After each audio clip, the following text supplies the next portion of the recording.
Você tem o carro que é prazeroso de pilotar. Tá. E tem o carro que é legal, tá na competição. Lógico, o da competição não depende do carro. Às vezes depende do formato da prova, né? A gente tava falando… A NASCAR tem um carro que… não é nada demais. Não tem, arcaico, inclusive. não tem tecnologia Hoje em dia nenhuma. melhorou um pouco. Melhorou né? bastante, né? Mas na época que você andou, Ave Maria, né?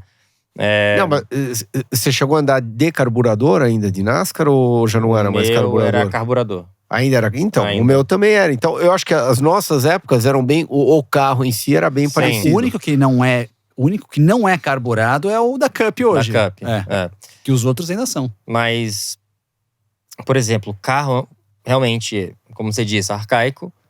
Porém, a prova ela é muito legal, entendeu? Eu lembro a primeira vez que fui testar o NASCAR, a gente foi treinar sozinho. Aonde você foi andar?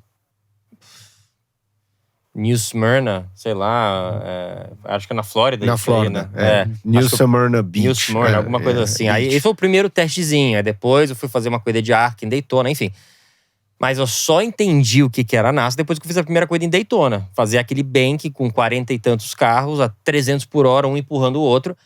Aí que eu entendi, aí que eu senti aquela… Nossa, né? Aquela adrenalina que nenhuma outra categoria tinha sentido antes. Então… Se a gente estiver falando especificamente só do carro, óbvio, andar naquilo lá é chato. Mas a prova é muito legal. Então, óbvio, não tem como deixar de fora a Fórmula 1, que é um carro muito rápido, muita tecnologia. Vamos de cada vez. Escolhe um carro pra você falar Tá primeiro. bom, então vamos falar de Fórmula 1. Fórmula 1. Fórmula 1 é um carro que, obviamente, era muito rápido, muita tecnologia, orçamento, né, na época praticamente limitado, então tinha pneu toda hora. Eu não peguei uma época tão legal, porque não treinava muito. Foi bem na época que parou os treinos. Eles treinavam, até 2006, eles treinavam relativamente bastante. E aí eu lembro que eu terminei o Fórmula 2 em 2006, aí fiz 3 dias de treino com a Renault, e no outro ano, eu tinha a decisão de fazer ou mais um ano de Fórmula 2, que eu tinha ficado em segundo contra o Hamilton, ou ficar só com piloto de teste. E aí a equipe falou, não. Fica só com o piloto de teste, que você vai treinar bastante, isso, aquilo.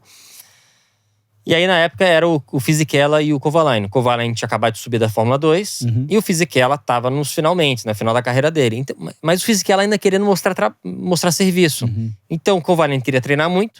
O Fisichella queria treinar muito. E sobrou 4 dias de treino para mim o ano inteiro.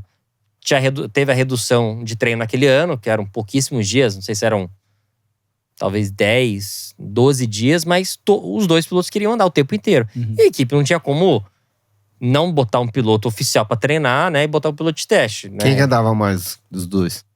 O Kovalainen andava um pouquinho mais. Que o Fisichella. Que o Fisichella. E não era aquela temporada que que tinha uns 3…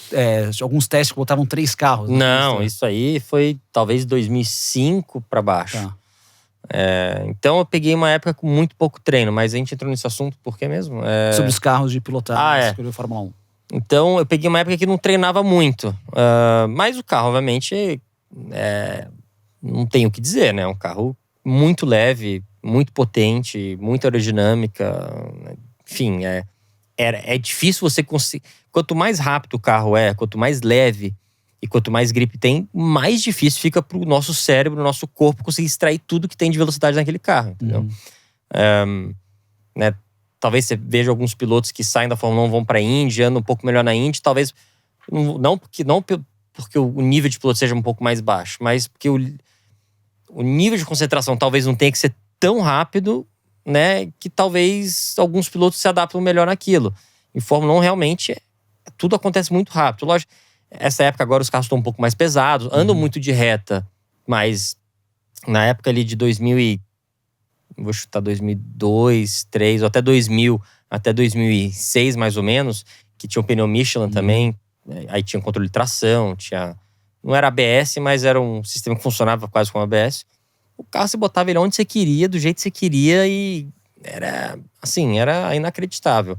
Mudou muito, até 2007, 2008, 2009 que eu andei, os carros passaram por uma transição. Teve o pneu frisado, depois entrou o pneu slick, aí tiraram metade da aerodinâmica do carro quando entrou o pneu slick. Então, eu passei por uma época que os carros mudaram muito. Mas, enfim, o carro, né, o carro em si não tem o que falar. Fórmula 1 é Fórmula 1 e é um carro muito difícil você conseguir extrair toda a velocidade dele.